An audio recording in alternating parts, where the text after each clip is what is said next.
नमस्कार प्रोग्रामर्स, एक बार फिर से स्वागत है हे सुशील यूट्यूब चैनल पे। आगे बढ़ने से पहले दोस्तों चैनल को सब्सक्राइब करना मत भूलिए। हमने अपने जितने भी HTML के पेज थे उनका वर्क हमने कंप्लीट कर लिया है। इसको अगर हम चल के एक बार फिर से देखना चाहें तो लॉगिन पेज तो हमने बना ही लिया, प्लस जितने भी हमारे HTML के पेज थे सब बन चुके हैं। और अब हम स्टार्ट करने वाले हैं हमारा वर्क कहाँ से, इस लॉगिन पेज से। सबसे पहले हम इसकी फंक्शनैलिटी को कर लेते हैं सो दैट कि एडमिन जो है बिना पासवर्ड के डैशबोर्ड तक ना आ पाए। तो इसके लिए हम सबसे पहले क्या करते हैं, सबसे पहले ये वाला जो फंक्शन है ये तो यहाँ नहीं रह जाएगा। आप सिंपली क्या करिए, कंट्रोलर में एक नया कंट्रोलर बनाइए, न्यू फाइल क्लिक करके login.php बनाइए। और login.php में फिर सिंपली क्या करना है, हमें ये कुछ कोड मैंने यहाँ पर कर लिया क्योंकि ये थोड़ा लेंदी कोड था तो मुझे टेस्ट एंड ट्राई करना पड़ा, सो दैट इसलिए मैंने ये कोड कर लिया है। बट आप जो है मैं आपको लाइन बाय लाइन बताऊंगा क्या कैसे किया है, तो उसके लिए कंफ्यूज मत होना। सिंपली पहले login.php बना लीजिए और इसके बाद में क्या करिए, welcome.php जो है इसका ऊपर वाला जो कोड है ये इतना आप कॉपी कर लीजिए। कॉपी करिए, लाकर यहाँ पर पेस्ट करिए। पेस्ट करने के बाद में इसका जो कर्ली ब्रेसेस का क्लोजिंग ब्रैकेट है वो भी बना दीजिएगा। दैट मीन्स कि कुछ इस तरीके से, ठीक है। इतना बनाने के बाद में बाकी चीज़ें आप अभी छोड़ दीजिएगा। और एक और पेज आप बनाइएगा, कहाँ पर, मॉडल्स में आइए और मॉडल्स के अंदर राइट क्लिक करके न्यू फाइल लीजिए और model.php, स्पेलिंग देख लेना, स्पेलिंग सही होनी चाहिए, ठीक है। model.php बना लीजिए और इस model.php को हम यहाँ पर लोड कर रहे हैं, ठीक है। इसको हम यहाँ पर भी लोड कर सकते हैं या फिर हम इसको ऑटो लोड भी कर सकते हैं। याद होगा मैंने आपको बताया था कॉन्फ़िग में, ऑटो लोड में सबसे नीचे यहाँ पर हम मॉडल को लोड कर सकते हैं, जो कि हमने किया भी था, ठीक है। अगर हमने वहाँ पर कर लिया तो फिर यहाँ पर ऑटो लोड करने की ज़रूरत हमें नहीं रह जाती है। इतना काम हो गया, लॉगिन पे हो गया। अब लॉगिन के साथ में एक पेज और ओपन कर लो, कौन सा, व्यूज़ में आइए, व्यूज़ में आकर login.php, एक्सप्लोरर को मैंने बंद कर दिया। अब login.php में यहाँ पर आने से पहले ये जो आपको दिख रहा है पब्लिक फंक्शन कंस्ट्रक्ट, इसको आप बना लीजिए। क्या करना है, पब्लिक लिखा, फंक्शन सेम टू सेम है। कंस्ट्रक्टर शायद आपको पता होगा, कंस्ट्रक्टर और डिस्ट्रक्टर।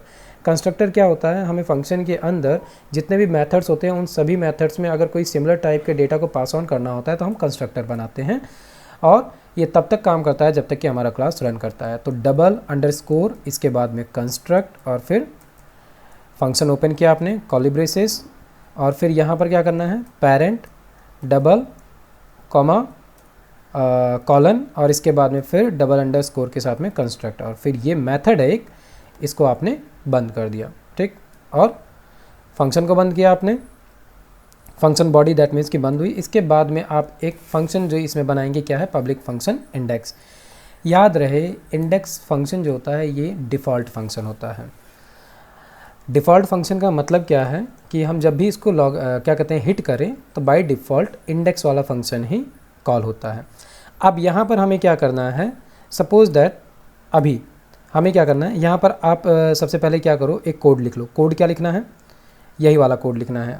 हम अगर यहाँ पर नीचे आते हैं वेलकम वाले पेज में, ये दिख रहा है आपको, सिंपली जो आपने अभी फंक्शन बनाया है उसके अंदर दिस लोड व्यू लॉगिन, इतना आप लिख लो। इसका मतलब क्या होगा, हम इंडेक्स पेज से अभी बाय डिफ़ॉल्ट बस लॉगिन पेज को कॉल कर रहे हैं। पहली चीज़ उतना लिखने के बाद में मतलब क्या करना है, इस लाइन को आपने कॉपी किया और कॉपी करने के बाद में यहाँ आकर पेस्ट किया, बस। बाकी जितना कोड आपको नीचे दिख रहा है इस पर ध्यान मत दो। इसके बाद में इस फंक्शन को आप बंद कर देना, ठीक है। फंक्शन को बंद करने के बाद में फिर हमको क्या करना है, याद है ना, डैशबोर्ड जो है, डैशबोर्ड नहीं खुलना चाहिए। मतलब कि जो ये है ये डैशबोर्ड खुलना ही नहीं चाहिए। बाय डिफ़ॉल्ट क्या खुलना चाहिए, अगर हम इस, जस्ट अ सेकेंड, फ़ोन आ गया, एक मिनट। फ़ोन आ गया था, थोड़ा सा डिस्टर्ब हो गया, कोई नहीं। यहाँ पर करना क्या है, जैसे URL पे अगर हम सिंपली अकाउंट भी लिखकर एंटर कर रहे हैं तब भी बाय डिफ़ॉल्ट लॉगिन वाला पेज आना चाहिए, ये नहीं। क्यों, क्योंकि इस पेज को आना तभी चाहिए जब हम लॉगिन कर लें। तो इसके लिए हम क्या करेंगे, सिंपली यहाँ पर जब आप इतना चेंज कर लोगे तो हम चलेंगे कहाँ पर, कॉन्फ़िग में।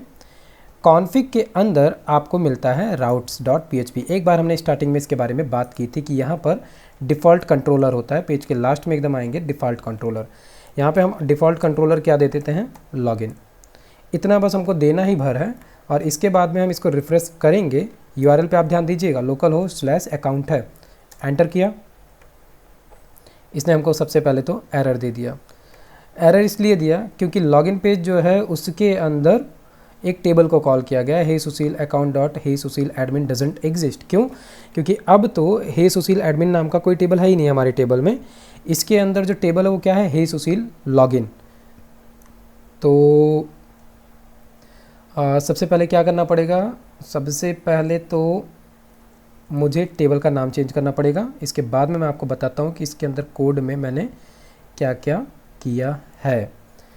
सो सिंपली यहाँ पर मुझे देखना पड़ेगा कि मैंने कहाँ से भेजा है सारा डेटा, ये रहा। इसके बारे में अभी बताऊँगा कि असल में है क्या, लॉगिन, दैट्स इट। इसी की वजह से एरर आ रहा था। अच्छा, एरर को भी आप देख सकते हो। एक चीज़ और यहीं पर, जैसे इस तरीके का अगर कोई एरर आता है आपको और आपको समझ में नहीं आ रहा है, तब सिंपली क्या करना, मुझे कमेंट करते समय ये एरर भी कॉपी पेस्ट करना कमेंट में, सो दैट कि मुझे आपकी प्रॉब्लम समझने में आसानी होगी। ठीक है, इसी को अगर देखना चाहें और समझना चाहें तो ये साफ साफ बताता भी है कि प्रॉब्लम है क्या। देखो मैं इसको जूम कर देता हूँ थोड़ा सा, सो दैट आपको अच्छे से दिखे। एरर नंबर 1146, ये बहुत सारे एरर्स होते हैं और बहुत सारे एरर्स के अलग अलग नंबर होते हैं। और इन एरर्स नंबर का, जैसे आप कभी किसी एटीएम पे जाओ तो एटीएम में लेफ़्ट या राइट साइड में आपको एक चार्ट लगा मिलता है कि अगर एटीएम मशीन कोई एरर कोड दे रहा है तो उस एरर कोड का मतलब क्या है।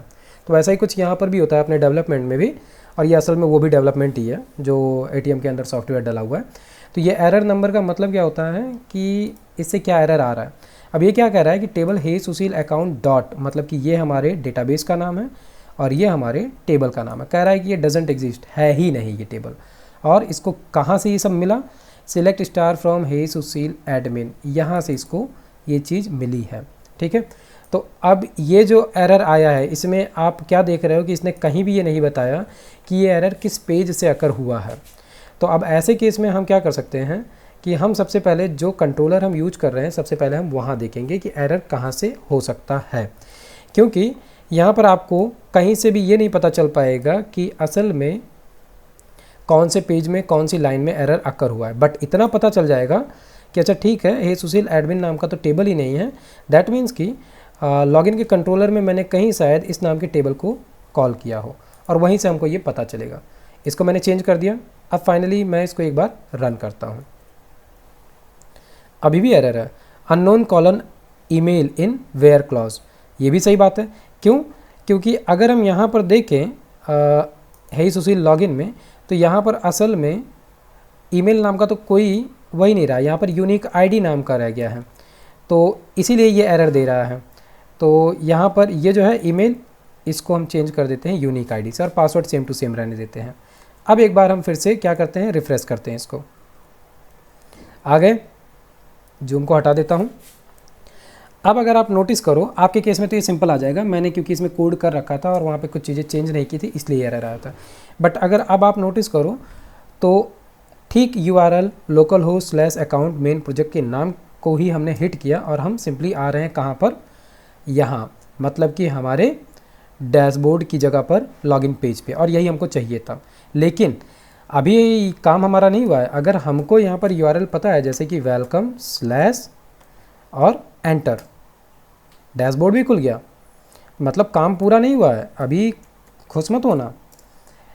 लॉगिन पेज बस क्या हुआ, हमने अपने मेन बेस यूआरएल पे लॉगिन पेज को सेट किया है बस, अभी बाकी काम नहीं किया है। और आगे बढ़ने से पहले आपने शायद सेशन के बारे में पढ़ा हो, यहाँ पर हमको सेशन की ही ज़रूरत है। क्यों? क्योंकि जब एक यूज़र लॉगिन होगा हम उसका सेशन क्रिएट करेंगे और वो सेशन जब तक लाइव रहेगा तभी तक वो यूज़र लॉगिन रहेगा। जैसे ही वो लॉग आउट करे, इसके बाद में भले उसको क्या कहते हैं, कोई भी यूआरएल पता हो और वो उसको हिट करे तो वहाँ तक पहुँच नहीं पाएगा वो। इसीलिए हम सेशन का यूज करेंगे। और इसी सेशन का यूज हम एक चीज़ के लिए और करेंगे, एक बार जब वो लॉगिन हो गया तो वो लॉगिन पेज को लॉगिन होते हुए देख नहीं पाएगा। सिंपल सा मतलब इसका ये है कि जब आप जीमेल को लॉगिन कर लो तो बिना लॉग आउट हुए आप फिर से जीमेल का लॉगिन पेज नहीं खोल सकते हो, क्योंकि वहाँ पर भी सेशन काम करता है। वैसे ही कुछ हम यहाँ पर भी करेंगे। तो इतना वर्क तो हमारा हो गया। अब हम चलते हैं वापस से कोड में, और यहाँ पर अब हम कोड को समझते हैं कि असल में मैंने यहाँ पर किया क्या है। आपको याद होगा हमने अपना जो है सुशील अंडरस्कोर लॉगिन वाला टेबल बनाया है, वहाँ पर हमने 2 तरीके के यूज़र रखे हैं, ठीक है। एक बार हम चल के यहाँ पर देखें। यहाँ पर अगर हम चलते हैं, यूज़र टाइप दिख रहा है, 1 का मतलब एडमिन, 2 का मतलब कस्टमर, ठीक है। तो अगर हम 1 देंगे दैट मीन्स कि वो एडमिन है, 2 लिख देंगे दैट मीन्स कि वो कस्टमर है। तो यहाँ पर हम एडमिन टाइप में कुछ और नहीं करेंगे, और एक चीज़ और देख लेते हैं कि इसका डेटा टाइप क्या है। स्ट्रक्चर में डेटा टाइप हम एक बार को देखते हैं, इंटीजर है, ठीक है, यूज़र टाइप में। तो यहाँ पर अब हम क्या करेंगे, सिंपली 1 लिखेंगे, ठीक है। मैं बताता हूँ कि ये असल में है क्या। ओके, तो हम कहाँ थे, डिस्ट्रैक्शन हो जाता है बीच बीच में। हमने यूज़र टाइप 1 कर लिया है। ऐसा क्यों किया है, क्योंकि हम यहाँ पर सेशन कॉल कर रहे हैं, ठीक है। आपको शायद याद होगा राउट कह रहा हूँ, ऑटो लोड में मैंने लाइब्रेरी में कुछ लाइब्रेरीज़ ऐड ऑन कराई थी, जिसमें से एक था सेशन, ठीक है। तो वही काम हम यहाँ कर रहे हैं कि दिस सेशन यूज़र डेटा, और यूज़र डेटा में हम क्या ले रहे हैं, टाइप, ठीक। और ये टाइप असल में मिलेगा कहाँ से, ये भी समझ लो। ये टाइप मिलेगा यहाँ से, दिख रहा है। टाइप में हमने क्या दे दिया, अगर इक्वल टू 1 है तो। अभी के लिए हम केवल एडमिन के लिए दे रहे हैं, ठीक है। बाद में हम यही सेम चीज़ करेंगे किसके लिए, कस्टमर के लिए, कि अगर 2 है तो क्या। तो अगर इफ़ 1 है तो हम इसको रिडायरेक्ट करेंगे बेस यूआरएल वेलकम पे, ठीक है। अदरवाइज फिर क्या होगा, हम आ जाएंगे एल्स में, और यहाँ पर ये ईमेल ना होकर क्या हो जाएगा, लॉगिन पेज पे हम चलते हैं। अब इसको ध्यान से समझते रहना हम क्या क्या करने वाले हैं। यहाँ पर लॉगिन फॉर्म में, फॉर्म के अंदर अगर आपको याद हो, पहला इनपुट हमारा क्या है, नेम है इसका यूनिक आईडी, ठीक है। यही यूनिक आईडी हमने ली, और हम आए यहाँ पर, इसका नाम हमने दे दिया यूनिक आईडी, और यहाँ पर नेम फील्ड में क्या था, यूनिक आईडी, सो दैट हमने यहाँ ले लिया यूनिक आईडी, ठीक है। फॉर्म वैलिडेशन इसलिए हम ले रहे हैं ताकि फॉर्म का वैलिडेशन हो, बट ये फॉर्म वैलिडेशन हम यहाँ पर नहीं ले रहे हैं, इसको मैंने कमेंट कर दिया, ठीक है। वही सेम चीज़ यहाँ पर भी कर दिया। ये फॉर्म वैलिडेशन असल में क्या है, फॉर्म वैलिडेशन 2 तरीके का होता है, पहले ये समझ लो। 2 तरीके का मतलब, एक होता है सर्वर साइड और एक होता है क्लाइंट साइड। जो हम HTML या जावास्क्रिप्ट के थ्रू लगाते हैं वो क्लाइंट साइड होता है। सर्वर साइड सबसे स्ट्रॉन्ग फॉर्म वैलिडेशन होता है। तो पहले हम क्लाइंट साइड वाला देखते हैं, फिर हम देखेंगे सर्वर साइड वाला। तो अभी के केस में क्या हुआ, हमने ये दोनों डिटेल ली, यूनिक आईडी, इसके बाद में क्या है, देश, इनपुट, पोस्ट, और पोस्ट के अंदर हमने क्या दिया, जो भी हमारे फॉर्म में नेम टैग के अंदर हमने दिया था वही चीज़ यहाँ दे रहे हैं। मुझे उम्मीद है कि इसको समझने में दिक्कत ज़्यादा नहीं हो रही होगी, बस ये कुछ मेथड आपको नए नए मिलते जा रहे हैं, ठीक है। तो यूनिक आईडी, पासवर्ड हमने ले लिया। इसके बाद में हमने क्या किया, जाहिर सी बात है अब हमको मॉडल की ज़रूरत है, ठीक है। क्यों, क्योंकि ये यूनिक आईडी और जो पासवर्ड हम लेकर आए हैं इसको हम डेटाबेस में जाएंगे, मैच कराएंगे कि भाई ये तरीके वाला क्या कहते हैं, कोई यूनिक आईडी और पासवर्ड है भी कि नहीं है। तो उसके लिए हम क्या करेंगे, ये आपको दिख रहा है दिस मॉडल, ये असल में क्या है, हमारे मॉडल का नाम है। मतलब कि अब हमें यहाँ पर हमारा मॉडल भी ओपन करना ज़रूरी है। तो यहाँ पर आए, मॉडल के ओपन कर लो। यहाँ पर भी आप घबराना मत, कंट्रोलर के ठीक पहले मैं मॉडल रख दे रहा हूँ। मॉडल के लिए भी क्या करो, जो मॉडल वाली फ़ाइल आपने बनाई थी उसमें भी जो welcome.php है, इसका ऊपर वाला कोड आप कॉपी करो, सेम टू सेम लाकर पहले यहाँ पेस्ट कर दो। और पेस्ट करने के बाद में क्या करो, यहाँ पर सिंपली क्लास का नाम चेंज करके क्या लिख देना है, मॉडल। याद रहे फाइल का नाम और क्लास का नाम सेम टू सेम होना चाहिए, पहला कैरेक्टर कैपिटल होना चाहिए। और यहाँ पे हम एक्सटेंड क्या करेंगे, CI मॉडल, ठीक है। क्लास ओपन हुआ, क्लास की बॉडी क्लोज कर दो, और इसके बाद में हमको एक मेथड बनाना है। लेकिन उससे पहले एक चीज़ और याद आई, शायद आपको यहाँ पर एरर मिल रहा होगा, क्योंकि मैंने यहाँ पर ये नहीं बताया था कि क्लास में हमारे इस कंट्रोलर का नाम क्या हो जाएगा, लॉगिन। L कैपिटल रहेगा, ये ध्यान रखना। बाकी ये है कंट्रोलर, तो हम एक्सटेंड क्या करें, CI कंट्रोलर को, ठीक है। तो वापस चलते हैं मॉडल पे। मॉडल में मैंने एक मॉडल को कॉल किया है, किसको, आपको अगर दिख रहा हो, मैं नीचे आता हूँ, यहाँ पर गेट सिंगल डेटा नाम का मैंने एक मेथड बनाया है। कहाँ पर, मॉडल के अंदर, गेट सिंगल डेटा, ये दिख रहा है। यही सेम टू सेम आप देख कर लिख लो।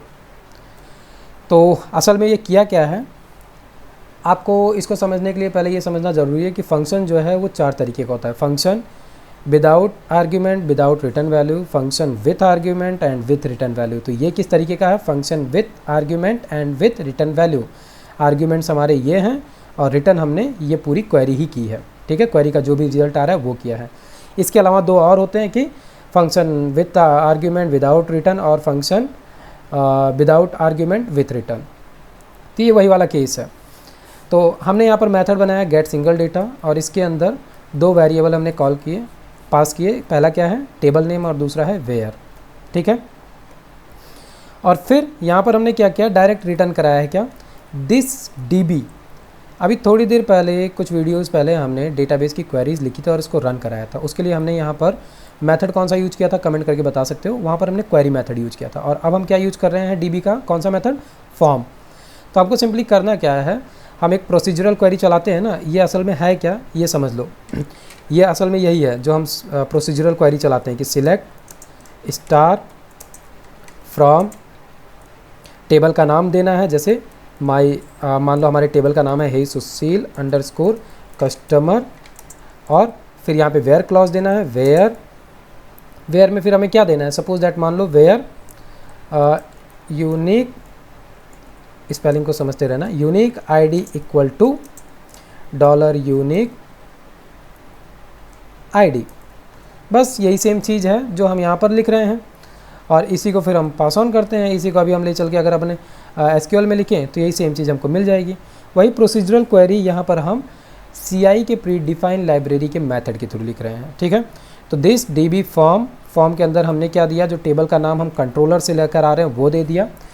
ये किस तरीके का है? असल में ये रीयूजेबल कोड हमने बनाया, मतलब कि कभी किसी भी टेबल का नाम यहाँ पर मिल जाएगा, उसकी डेटा को ये उठा लाएगा। और प्रोसीजरल क्वेरी में क्या दिक्कत होती है? बार बार अलग अलग टेबल के लिए हमें अलग अलग क्वेरी लिखनी पड़ती है, लेकिन यहाँ पर वो काम नहीं है। एक बार हमने ये मेथड बना दिया, इसी मेथड को हम अलग अलग तरीके के टेबल के लिए यूज कर सकते हैं। मतलब कि ये रीयूजेबल मेथड है, ठीक है। तो वापस आते हैं फॉर्म, फिर यहाँ पर हमको वेयर मेथड मिलता है, वेयर, और वेयर में हमने वेयर दे दिया। इसके बाद में गेट किया। गेट हमने कैसे किया? रिजल्ट एरे, मतलब कि इसका जो कुछ भी डेटा आएगा वो हम एरे के फॉर्म में गेट किए और इसको सिंपली रिटर्न कर दिया। रिटर्न किया तो जाहिर सी बात है ये हमको मिलेगा कहाँ पर? हमारे लॉगिन वाले पेज पर हमने इसको रिसीव किया, किसमें? $डेटा में, ठीक है। और यहाँ पर ईमेल तो रह नहीं गया, यहाँ पर हो गया क्या? यूनिक आईडी और पासवर्ड। 2 चीज़ें हो गई। $डेटा में हमको सारा डेटा मिल जाएगा। इसके बाद में हमने यहाँ पर क्या किया? कंडीशन लगाई है। अब कंडीशन क्या दी है कि if this form validation run. अब ये फॉर्म वैलिडेशन भी हमें एक लाइब्रेरी मिलती है, जिसको अगर आपको याद हो तो हमने ऑटो लोड में लाइब्रेरी में लोड कराया था, ठीक है। तो ये क्या कहना चाह रहा है? कंडीशन लगाई है कि अगर this form validation run equal to false मिलता है तो हम वापस चले जाएंगे लॉगिन पेज पे, और अगर फॉल्स नहीं मिलता है, मतलब कि हमने सही यूनिक आईडी और सही पासवर्ड दिया है, तो हम आ जाएंगे एल्स में। और वहाँ पर हम क्या कर रहे हैं? हमने चेक किया कि अगर हमारे पास $डेटा में कोई डेटा आता है तो हमने एक सेशन के लिए एरे क्रिएट किया $सेशन डेटा के नाम से, और एरे में हमने 2 वैल्यू ली। पहला क्या है? टाइप हमने क्या लिया यहाँ पर? 1, ठीक है। या फिर हम ये टाइप जो है ये यहाँ से भी ना लेकर हम सिंपली इसको ले सकते हैं, कहाँ से? हमारे टेबल में से। और वो टेबल क्या है? ये यहाँ से हम सिंपली इसको लिख सकते हैं कि $डेटा नेम में यहाँ पर क्या होगा? हमको टेबल में चल के देखना पड़ेगा क्या है, यूज़र टाइप, ठीक है। तो यहाँ पर हमने दे दिया यूज़र अंडरस्कोर टाइप। तो यूज़र टाइप हमको पता है कि अगर 1 आ रहा है तो 1 ही लेगा, ठीक है। और नेम जो है, नेम यहाँ पर है ही है, नहीं यहाँ पर तो नेम है ही नहीं, यहाँ पर यूनिक आईडी है केवल, ठीक है। तो यहाँ पर नेम नहीं है, यहाँ पर नेम नहीं है। यहाँ पर हमको क्या लेना पड़ेगा? यूनिक आईडी लेनी पड़ेगी। तो हम चाहें तो इसी यूनिक आईडी को कॉपी कर लेते हैं और यहाँ पर हम दे देते हैं यूनिक आईडी और यहाँ पर भी दे देते हैं यूनिक आईडी। तो सेशन में 2 चीज़ें हैं हम स्टोर कराएंगे, टाइप और यूनिक आईडी। और फिर हमने क्या किया? This session set user data. Set user data में हमने क्या किया? जो एरे डेटा था उसी को सेट कर दिया और इसको हमने कहाँ रिडायरेक्ट कर दिया? वेलकम वाले कंट्रोलर पे। अदरवाइज़ अगर हमको $डेटा नहीं मिलता है तो एल्स के केस में हम कहाँ पहुँच जाएंगे? वापस से घूम फिर के लॉगिन के पेज पे पहुँच जाएंगे, ठीक है। तो इस केस में एक चीज़ हमको यहाँ से अभी के लिए हटानी पड़ेगी, वो क्या है, ये एल्स वाला खेल, इसको हमने कमेंट किया और ये इतना कोड हमको कमेंट करना पड़ेगा, ठीक है, क्योंकि इसकी ज़रूरत नहीं है। हमने यहाँ से इसको कॉल किया और सिंपली आप ये वाला कोड देखकर लिख लो, इफ़ एल्स, ठीक है। इसके बाद में हमने क्या किया, हमारा फंक्शन बंद, ठीक। अब ये सब कुछ तो हो गया, ये सब कुछ होने के बाद में हमको पहले हमारे टेबल में कुछ डेटा भी तो देना पड़ेगा। अभी तो हमारा टेबल ही खाली है, यूज़र लॉगिन वाला टेबल अभी खाली है, तो चलो हम इसमें एक डायरेक्ट डेटा इंसर्ट कर देते हैं यहाँ से। ये तो ऑटो लोड है, ठीक है, ये ऑटो लोड है। यहाँ पर यूनिक आईडी जो है वो 8 कैरेक्टर से बननी है और इसका एक पैटर्न था जो हमने लिया था, पैटर्न को एक बार हम देख लेते हैं। अगर आप यहाँ पर आओगे, जो रजिस्ट्रेशन करते समय यूनिक आईडी जनरेट करनी है, वो यूनिक आईडी असल में जनरेट कैसे होनी है। कस्टमर टेबल लॉगिन का हो गया, ट्रांजैक्शन, इसके लिए कहीं लिखा था मैंने कि असल में लॉगिन आईडी जनरेट कैसे, यूनिक आईडी क्रिएट कौन से फॉर्मेट में होगी, ये रही यूनिक आईडी, ठीक है। स्टार्टिंग में हम एसजे लिखने वाले हैं, इसके बाद में 6 कैरेक्टर लिखेंगे, ठीक है। तो सपोज दैट मान लो हम यहाँ पर लिख दिए एसजे और इसके बाद में हमको यहाँ पर 6 इंटीजर देना है, तो 6 इंटीजर मान लो हम दे देते हैं क्या, 2 2 4 2 6, 6 बार 6 दे दिए, ठीक। और पासवर्ड में मैं दे देता हूँ हाय सुशील। यूज़र टाइप यहाँ पर मैं दे देता हूँ 1, ठीक। देखो बाय डिफ़ॉल्ट ये 2 लिया था, लेकिन हमारा ये जो है वो है एडमिन। क्रिएटेड डेट अभी की ले लेते हैं, आज की 20 तारीख को, ठीक है। और क्रिएटेड बाय ये 1 ही है क्योंकि जो एडमिन था उसी के द्वारा किया गया है। और करंट आईडी ये सब लेना नहीं है, हम यहीं से करते हैं गो। ये हमने गो किया, अब आते हैं हम ब्राउज़र पे। यहाँ पर एक डेटा हमको मिल गया, ठीक है। यूज़र आईडी हमें मिल गई है, पासवर्ड है हाय सुशील।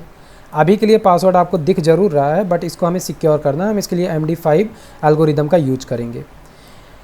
ये हमने किया क्यों, ये हमने इसलिए किया ताकि हम यहाँ पर पहले चेक तो करें कि डेटा आया क्या है। हम अभी सेशन वगैरह तक नहीं जाएंगे, सिंपली यहाँ पर अब आपको करना क्या है, यहाँ पर हमें कभी भी जब हमें एरे का डेटा या ऑब्जेक्ट का डेटा प्रिंट कराना होता है तो उसके लिए हम प्रिंट आर यूज करते हैं, ठीक है। प्रिंट आर किया, डेटा किया और यहीं पर हम कर देते हैं एग्जिट, ठीक। अगर सब कुछ ठीक रहता है, दोनों डेटा हम सही देते हैं, तो ये घूम फिर कर हमको यहीं पर देगा क्या, डेटाबेस से लाया गया डेटा। तो ठीक है, एक बार हम इसको रिफ़्रेश करते हैं। रिफ़्रेश किया, ये तो तुरंत ही हमको नल एरे देने लगा, ठीक है, ठीक है। अभी के लिए हमने इसको हटाया और एक बार हमने इसको रिफ़्रेश किया, ठीक है। और अब हम इसको अनकमेंट करते हैं और अब हम यहाँ पर देते हैं यूज़र क्या है एसजे और पासवर्ड में है हाय सुशील। एंटर करते हैं, डेटा हमको मिल गया। दैट मीन्स कि इतना काम तो हमारा हो गया।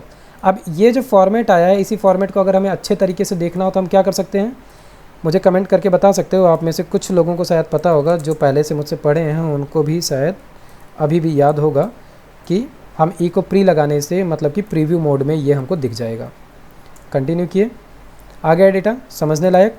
आईडी, यूज़र आईडी, पासवर्ड हो गया, यूज़र टाइप 1 है, क्रिएटेड डेट आज की हो गई, क्रिएटेड बाय 1 है, अपडेटेड डेट अभी आज का इसने ले लिया है, ठीक है।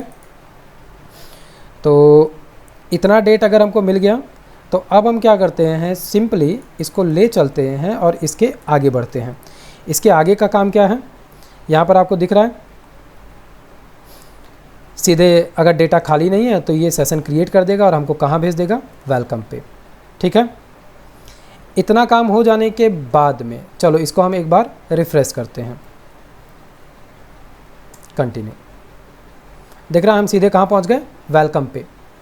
लेकिन यहाँ पर हमने कहीं भी अभी लॉग आउट नहीं बनाया है। अब हमें सबसे पहले ज़रूरत क्या है, लॉग आउट बनाने की, क्योंकि एक बार सेशन क्रिएट हो गया तो बिना सेशन को डिस्ट्रॉय किए हम दोबारा से लॉगिन पेज पे पहुँच ही नहीं सकते।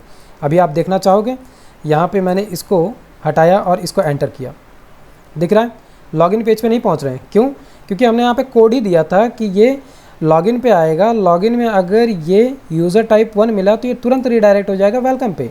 चलो एक बार फिर से देखते हैं, यहाँ पे हम सीधे लॉगिन वाले मॉडल को ही, कंट्रोलर को ही कॉल कर लेते हैं, ठीक है। एंटर किया, दिख रहा है हम लॉगिन पे जा ही नहीं पाएंगे। और यही चीज़ आपके साथ होती है, कई सारे आपने वेबसाइटों पे देखा होगा, आप पीछे जाने की कोशिश करते हो, जा ही नहीं पाते क्योंकि सेशन क्रिएटेड रहता है और कुछ सेशंस रिस्ट्रिक्टेड फुल होते हैं। जैसे IRCTC जैसी वेबसाइट जो है, IRCTC जैसी, वो आपको सेशन 2, 4, 5 मिनट का देता है। अगर उतनी देर तक आप कुछ नहीं किए तो ऑटोमेटिक लॉग आउट कर देता है। वैसी सारी चीज़ें हम भी कर सकते हैं।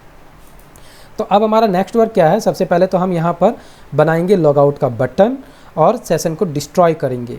देन हम आगे क्या करेंगे, हमको फॉर्म वैलिडेशन भी देखना है। अभी हमने ये नहीं देखा है कि अगर हम इसमें गलत दे दें, भर दें तो क्या करेगा, ठीक है।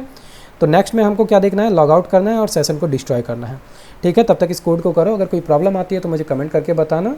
तब तक स्वस्थ रहो, मस्त रहो। मिलता हूँ नेक्स्ट वीडियो में, तब तक के लिए।